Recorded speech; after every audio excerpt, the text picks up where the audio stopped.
Amazon nous prépare une série avec un budget XXL, c'est dans l'univers de Tolkien, et c'est Le Seigneur des Anneaux.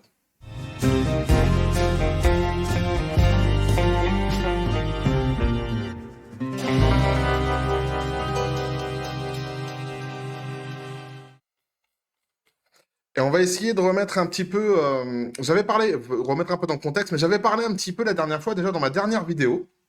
On s'éloigne pas trop du jeu vidéo finalement, parce que, d'ailleurs, vous allez voir, il y a une espèce de petit crossover qui se fait, puisque Amazon, j'avais dit, hein, je crois que c'était ma dernière, il me semble, hein, ma dernière vidéo, qu'Amazon donc avait à la base donc commandé un MMORPG à un studio. Hein, il avait donc financé un MMORPG dans l'univers du Seigneur des Anneaux et que ce MMORPG avait été annulé. Parce qu'il y avait eu une couille dans le potage, ils s'entendaient pas dans le contrat entre donc Amazon et la société de production. Et donc, hein, voici, donc je mettrai l'article dans les descriptions des vidéos. J'avais pas fait de vidéo dessus parce que j'avais pas trouvé ça hyper pertinent, quoi. Je me suis dit, bon, quelque part, on n'en savait pas plus que ça sur sur ce fameux MMO. Mais bon, du coup, comme on parle de Seigneur des Anneaux, mais cette fois-ci sur un plan plutôt cinéma, série, je mettrai quand même le lien donc hein, du site qui parle de l'annulation du jeu vidéo dans la description des vidéos, pour ceux que ça intéresse. Hein. Donc Amazon avait financé, on voit là hein, le Seigneur des Anneaux, Amazon annule le jeu vidéo dérivé de la série. Alors, ce qu'il faut comprendre, pourquoi Amazon, qu'est-ce qu'ils foutent un peu dans l'histoire avec donc le Seigneur des Anneaux? Eh bien, il faut comprendre qu'en fait, donc, hein, le 13 novembre 2017 est dévoilé l'achat par Amazon des droits TV mondiaux du Seigneur des Anneaux pour 250 millions de dollars, dans le but donc de réaliser une série télévisée sur ce sujet. Donc, Amazon s'intéresse vraiment au Seigneur des Anneaux, évidemment. On a bien compris que c'était pas par hasard, hein, il s'intéresse pas comment c'était déjà. Ah mince. En ce moment, je suis en train de montrer un dessin animé. Je vous raconte ma vie. Je montre un dessin animé à ma fille. Ah, Petit Ours Brun. Ah, il s'intéresse pas à Petit Ours Brun, t'as bien compris. Alors oui, du coup, j'ai l'air fatigué. J'ai peut-être l'air fatigué, tu vois. Quand tu me regardes, ah, il a les yeux, il a l'air fatigué. Oui. J'ai ma fille qui a 9 mois, figure-toi. Ah, vas-y, figure-toi. Ah. Et elle marche depuis qu'elle a 8 mois, mais elle fait toujours pas ses nuits. Ah ouais, et sachant que moi déjà je dors pas à la base non plus beaucoup, elle tient de moi, donc on est bien. On s'en fout, c'est ma vie, mais je vous le dis quand même. Et donc hein, là, on apprenait il y a pas longtemps hein, le budget qui avait été sorti donc pour la série Les Seigneurs des Anneaux, et j'aime bien de temps en temps aller comme ça sur le terrain du cinéma, le terrain de la série, manga, dessin animé, machin, tout ça. Même si hein, je suis pas du tout ni un professionnel ni un expert, d'ailleurs je suis pas un professionnel ni expert non plus dans le jeu vidéo ou quoi que ce soit, c'est juste parce que ça me plaît, c'est dans la pop culture, culture geek, hein, appelle-le comme tu veux. Et ça me plaît, donc je vous en parle. Donc là, l'article nous dit donc hein, Le Seigneur des Anneaux, la série explose tous les records de budget de production. Et c'est vachement intéressant parce qu'en fait, il y a deux choses qui sont très intéressantes dans cet article. Un, bah, il y a un budget extraordinaire. Je crois que c'est le plus gros budget qui a jamais été mis pour une série. Donc ça, c'est la première information. Et en plus, c'est concernant Le Seigneur des Anneaux. Pour ceux qui aiment les séries, pour ceux qui aiment les films fantastiques, tout ça dont je fais partie, forcément, tu te dis c'est mérité quelque part. Hein, c'était quand même un putain de film. Même si personnellement, bizarrement, moi, du Seigneur des Anneaux, celui que je préfère, c'est le un. Voilà, la suite après le 2 et le 3 moins. Dites-moi ce que ce que vous en pensez hein, dans les commentaires. Mais je sais pas, et c'est bizarre parce que après ça a été même carrément presque de déception en déception. C'est-à-dire jusqu'à la fin. Mais ça reste quand même, hein, j'adore quand même le Seigneur des Anneaux, hein, quoi qu'il en soit, parce que le un il m'a tellement plu. Hein, le début, comme ça, quand tu vois Gandalf arriver dans la vallée des Hobbits, c'est magique, quoi, c'est magnifique. Mais c'est vrai qu'après, je trouve qu'on perd un peu cette magie-là dans les épisodes d'après. Et bon, en tous les cas, c'est quand même, ça reste quand même un putain de film, quoi. Et donc là, forcément, ça méritait quelque part une série. Je sais pas si ça méritait, mais en tout cas, ils vont en faire une série. Et donc, quand on sait qu'en plus, c'est celle qui aura le plus gros budget, c'est ce que je disais, évidemment, ça fait plaisir à savoir. On va en savoir un petit peu plus, justement, hein, à la fin de l'article, donc à la fin de la vidéo, forcément.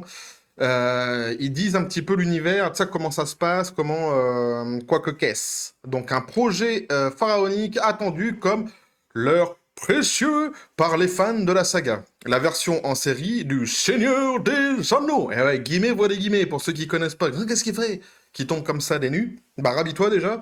Et sache que. Voilà. Et quand tu saches que. Bah, tu saches à peu près tout. Non, mais sache que je fais en général les voix des guillemets quand il y a des guillemets. Donc, ne lésine pas sur les moyens et sera tout simplement la série la plus chère jamais produite. Il y a plein d'articles, hein, j'avais trouvé plein d'articles qui en parlaient, mais je trouvais que celui-ci était le plus complet. C'est sur CNews, hein, une fois n'est pas coutume, c'est comme ça. Alors, avec un budget estimé à 465 millions de dollars, c'est ça, ça a fait des pancakes à Taranto. Soit 387 millions d'euros pour sa première saison. La série Amazon explose en effet tous les records en la matière, comme l'a expliqué le ministre néo-zélandais qui est très content. Ah, lui, le ministre pour lui, c'est un beau projet, c'est bien. Mais en plus, ils ont fait un truc, tu vas voir dans l'article, ils le disent, qui est vachement bien, je trouve, les Néo-Zélandais, et que dont la France devrait s'inspirer peut-être pour faire venir les grosses productions dans le pays, parce qu'on a quand même un super pays avec des décors extraordinaires, et on n'est jamais choisi. Et il y a une raison, hein, la raison elle est fiscale, hein. Alors donc, hein, donc le ministre néo-zélandais hein, du développement économique en plus et du tourisme, forcément, bah lui, hein, pour le Hollywood Reporter, il nous dit «Ce sera la plus grande série télévisée jamais réalisée», a déclaré donc Stuart Nash, ravi que l'archipel néo-zélandais serve de nouveau le décor à la terre de décor à la terre du milieu. Cette somme astronomique dépasse déjà de loin le coût cumulé des 3 longs métrages réalisés par Peter Jackson, avec ses 40 millions de dollars pour chaque épisode. L'adaptation télévisée des écrits de J.R.R. Tolkien. Je recommence parce que là j'ai écorché le nom Tolkien. Et c'est pas bien. Tiens. Il est quand même balade son nom à lui, Tolkien, hein. Je sais pas, il y a un côté. Déjà, t'as un côté fantastique, t'as un côté féerique dans le nom, quoi. Donc dépasse aussi de très loin, donc J.R.R. Tolkien, je reprends donc, dépasse aussi donc de très loin le champion Disney Plus et ses séries Marvel comme WandaVision et Falcon et le Soldat de l'Hiver. J'ai pas regardé WandaVision. Dites-moi d'ailleurs dans les commentaires si je rate quelque chose. Parce que j'avais bien envie de me le mater le nom en fait, tu vois, le nom m'a bloqué. WandaVision, je sais pas pourquoi. Tiens, c'est bête, mais je ne suis pas très intelligent non plus, hein. Donc, avec un budget, donc entre parenthèses, donc avec un budget estimé à 25 millions de dollars par épisode. Band of Brothers, donc 20 millions, et HBO et son monstre Game of Thrones, avec 15 millions de dollars alloués à chaque épisode de la dernière saison. Tu te rends compte un peu? 15 millions déjà rien que pour un épisode de Game of Thrones. T'as intérêt de le rentabiliser, hein. Et ils l'ont rentabilisé largement, hein. Mais pareil, Game of Thrones, je regarde pas. Alors, Game of Thrones, je ne regarde pas. Et ah, pourquoi, Tina, pourquoi? Parce qu'en plus, les gens qui me suivent, hein, donc savent, oui, ça fait beaucoup de Kim, qui me suivent, savent que j'aime donc l'univers fantastique, science-fiction, machin de ça, donc pourquoi je ne regarde pas? Eh bien, tout bêtement, parce que la première fois où j'ai vu un épisode de Game of Thrones, c'était dans un avion. J'allais en Asie. Je partais de France pour aller en Asie. Et je connaissais pas la série. Mais du tout. Quand je dis du tout, c'est du tout. Et je suis tombé sur un épisode où je crois que c'était un type qui devait chevaucher sa sœur. Et je regarde le truc. Et si tu veux, t'avais les stewards, quoi, les hôtesses de l'air, qui passaient, qui me regardaient comme ça, avec l'écran, bah ouais, parce qu'il y avait du nude un peu dans l'épisode. Et j'avais l'impression de regarder un porno en plein milieu de l'avion, quoi, tiens. Donc du coup, j'ai arrêté, et puis même le côté incestueux, machin, tout ça, ça m'a un peu... moi, je peux pas. Ah, il y a des trucs... mais ouais, l'histoire, elle est géniale. Mon frère, il m'a dit, hein, continue, tu vas voir, l'histoire, elle est géniale. Mais moi, ça me bloque vraiment, quoi. J'y arrive pas du tout. C'est-à-dire que je garde ça dans la tête à chaque fois que je vois la gueule des personnages qui ont été dans l'histoire, et du coup, j'y arrive pas. Bref, c'est pas le même truc. Mais donc, dites-moi hein, si Vendavision, je rate quelque chose ou pas. Ça serait intéressant quand même d'avoir votre avis là-dessus. Donc, nanana, donc, Allociné précise que Le Seigneur des Anneaux A déjà coûté la bagatelle d'1 milliard de dollars à la plateforme Amazon Prime Video, répartie en 2 saisons d'ores et déjà commandées. Donc t'imagines un peu, on est déjà sur 1 milliard de dollars donc pour les 2 saisons, donc ça fait 500 millions pour une. Donc la première entièrement tournée sera prochainement diffusée. Et donc, il nous dit et que 250 millions de dollars ont par ailleurs été nécessaires donc pour racheter les droits d'adaptation à la fondation Tolkien. Ça revient à ce que je disais tout au début. Voilà, on est donc là, l'information Wikipédia était la bonne. Hein, Wikipédia, c'est bien.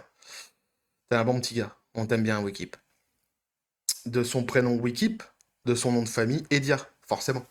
Donc la firme peut néanmoins compter sur le soutien du gouvernement néo-zélandais, lequel espère bien bénéficier des retombées économiques comme à l'époque de la trilogie de Peter Jackson. Peter Jackson toujours. Hein. Donc, il n'y a pas qu'Amazon qui a misé gros, souligne le Time. Le gouvernement de Nouvelle-Zélande s'est exposé à un risque fiscal important en proposant des allègements sans précédent. Il va offrir un abattement d'au moins 114 millions de dollars, soit donc 94,6 millions d'euros, dans le cadre d'un accord qui, espère-t-on, devrait profiter à l'économie du pays pendant au minimum une dizaine d'années. Là, voilà, donc ils se sont exposés, eux, d'une manière fiscale pour pouvoir accueillir la saison dans leur pays. Et donc, forcément, ils espèrent des retombées. Le risque est pas énorme, hein. Le risque, on est bien d'accord, quand as une grosse comme ça production qui s'appelle Le Seigneur des Anneaux, le risque que tu prends sur les retombées, à moins que ça soit vraiment pourri, de chez pourri, de chez pourri, que tout d'un coup ça devienne un truc genre, je sais pas moi, à la Charmed, l'ancienne série, ouais je suis un vieux. Je sais pas, tu vois, un truc vraiment bidon où les effets spéciaux sont passés de date, machin de ça, mais sinon en général, t'es quasiment sûr d'avoir des retombées économiques qui vont être conséquentes. Donc ils prennent pas énormément de risques, mais c'est ce que je voulais dire donc au début, enfin tout à l'heure plutôt. La France ferait bien de s'en inspirer, tu vois, de faire au moins parfois. Bah parfois, tu fais des trucs fiscaux avantageux pour... ouais, alors les gens, ah, mais c'est tout le temps pour les riches.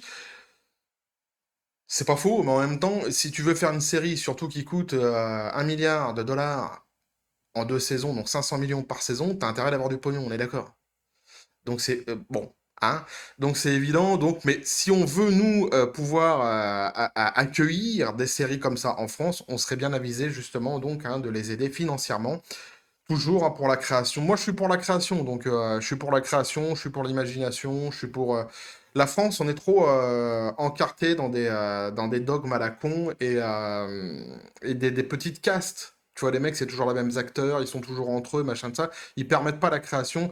Le talent est dans les rues, hein. Le talent est dehors, mais le problème c'est que pour pouvoir accéder à quelque chose en France, il faut faire partie d'une caste, il faut faire partie d'un certain milieu, sinon être l'ami de l'ami, sinon ça passe pas. Je dis ça parce que même dans la musique, moi je connais un type qui est fabuleux au niveau du piano, quand il arrive au conservatoire, il a même pas fait un an, quoi. Et à la fin de l'année, ils lui ont fait passer directement à la dernière parce qu'il était excellent, le mec, et il avait jamais eu de professeur. Donc c'est te dire à quel point hein, le niveau artistique du gars. Bon, bah aujourd'hui, il est inconnu, parce qu'il rentre pas dans les cases, hein, et il connaît personne. Alors que le gars, bon, il mériterait largement, enfin bref. Donc tu m'as compris là-dessus. Hein. Donc j'encourage vivement hein, Emmanuel Macron, puisque tu m'écoutes, puisque je sais que t'es régulièrement quelqu'un qui vient sur mes vidéos, bah, Emmanuel. Emmanuel, écoute-moi, Emmanuel. Fais quelque chose pour la création, pour ton pays, pour ton peuple. Je sais pas si c'est vraiment ton peuple, mais en tout cas, pour ceux qui t'ont élu. Pas nombreux, mais ils t'ont élu. Alors, retour en terre du milieu. Attendu. Donc là, on va voir un petit peu plus qu'est-ce qui se passe exactement donc hein, dans l'histoire. Là, c'est intéressant parce que ça nous donne des petites billes comme ça. Donc, attendu au mieux fin 2021 sur Amazon Prime Video, la série Le Seigneur des Anneaux situera son action, pardon, au cours du second âge, à l'époque où Sauron accède au pouvoir et forge l'anneau unique, soit près de 3000 ans avant les événements du Hobbit et des 3 premiers films de Peter Jackson. Donc, on va vraiment suivre en fait l'histoire de Sauron. Ça, c'est vachement intéressant. savoir qui était vraiment ce mec, comment il était exactement. Moi, j'ai pas lu les livres, donc si c'est marqué dans les livres, celui qui vient derrière, qui dit, ah mais pourquoi t'as pas lu les livres? C'est marqué dedans, comment il était? C'était un petit roux d'1 m 65. Non mais j'en sais rien. Mais j'ai rien contre les roux, ni les gens qui font 1 m 65. Mon père faisait 1 m 65. Mais il était pas roux, mais il faisait 1 m 65. Donc, bah, bref, incartade rouistique, j'ai envie de te dire. C'est vachement intéressant. On va enfin savoir, en fait, hein, en savoir un petit peu plus sur le personnage de Sauron. De Sauron, donc. Hein. On va savoir sur Sauron. Qui sera Sauron. Hmm. Alors, guillemets, voilà, guillemets. Elle montrera pour la première fois à l'écran les légendes héroïques du second âge de la Terre des Milieux et suivra une série de personnages inconnus comme familiers, alors qu'ils affrontent l'émergence du mal en Terre du Milieu. Des profondeurs les plus sombres du mont brumeux, aux forêts majestueuses de la capitale des Elfes de Lindon, en passant par le royaume insulaire à couper le souffle de Numénor. Jusqu'aux confins de la carte, ces royaumes, les personnages se tailleront des héritages qui perdureront longtemps après leur départ. Annonce le communiqué officiel. Voilà ce que moi je pouvais vous dire donc hein, sur cette petite série. Hein, petite série, t'as bien compris que non, hein, c'est une très très grosse série avec un très très gros budget. Et quelque part, quand t'as eu le succès que t'as eu quand t'as fait un film et même tes livres, hein, quelque part c'est mérité. Hein, tu vois. C'est comme les séries potentiellement prévues sur Harry Potter et tout ça. On espère que ça sera des putains de budgets de ouf et que ça sera vraiment agréable, quoi. Donc voilà, en tout cas, moi, ce que je pouvais vous dire là-dessus. Donc, un gros budget, le plus gros qu'on a jamais vu pour une série. En plus, c'est sur le Seigneur des Anneaux. On va en savoir plus sur Sauron. Donc ça aussi, c'est quand même vachement intéressant. Petite incartade dans les séries, dans le cinéma. Hein, j'avais envie de vous en parler. Moi, j'avais trouvé ça quand même assez sympathique pour ceux qui aiment donc le monde fantastique, tout ça. Hein. Ça fait plaisir de savoir ce qui est en train de se faire, notamment par Amazon, parce qu'à Amazon, s'il y a bien une chose dont on est sûr d'Amazon, c'est qu'ils ont les reins solides. Dites-moi ce que vous en pensez dans les commentaires, n'hésitez surtout pas. Merci encore une fois donc aux derniers abonnés et aux messages de soutien parce que ça fait vraiment super plaisir. Ceux qui ont aimé donc le contenu, n'hésitez pas à vous abonner, à cliquer sur la cloche pour avoir les prochaines notifications, à balancer des pouces. Tout ça, ça permet à l'algorithme de YouTube à faire en sorte que la chaîne soit un petit peu plus visible, qu'on soit un petit peu plus nombreux. Et c'est toujours vraiment plus sympa de pouvoir partager les avis et les idées de chacun. Donc n'hésitez surtout pas, vous avez aussi mon Twitter et mon Facebook qui sont dans les descriptions des vidéos si vous voulez me rejoindre aussi donc sur les réseaux sociaux. Je dis des trucs parfois, sur Twitter notamment. Rarement, je vous avouerai, je suis pas un très grand Twitter moi, hein, mais parfois ça m'arrive. Donc n'hésitez surtout pas à venir me voir là-bas. Sur ce les copains, je vous dis paix et félicité, et que la force soit avec vous.